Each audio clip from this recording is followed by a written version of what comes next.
invoice lezulu ngibuya eFriday.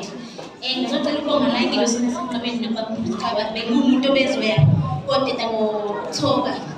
Kwafika izwi ebusuku lithi before ngizoya esibhedlela ngize baba azongibusisa. Then ngiyeza baba azongibusisa ngahamba ngaye esibhedlela because bengumuntu obekuthiwa akumele ukuthi ngibuye esibhedlela ngiphila kanye nengane. Kodwa ngengilosi la ekhaya ngoba ngihamba nogcubula abaphumfethi siyaphila nengane nathi khona. Then ngiphinde ngibonge ukuthi bengigula ngoDisemba ngivuvukele iy'nyawo ngakhona ngigqoke iy'cathulo sizeshikhala la emasayidini. Then ubaba kwafika ebusuku ngibuye ekhaya ngiqeda i-maternity leave bekuJanuwari. Wafika kimi ebusuku wazi ukuthi uyangimema. Then mangithatha ubaba uyangimema angi-understand ukuthi ungimemelani. Kwafika ukuthi ekuseni angize la enkonzweni kanti ubaba wenza inkonzo le yesiwasho lesi ayisithelele phansi. Then ngafika nakuleyo nkonzo nganyathela kuso isiwasho.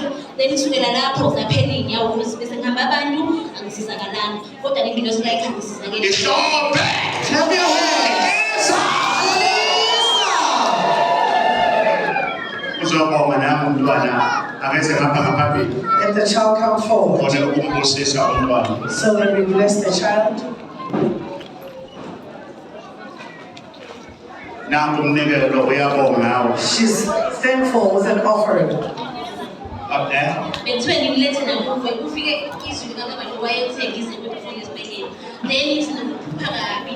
Then ngiphupha ngathi uphuma izinto ezinzima kodwa ngizwa ngithi Oh. angithi ngiyaphepheza kumele Oh, Moses. Di ba na huli? Moses baba ngiyabonga. Siya mga sa again, o, caution of the fans.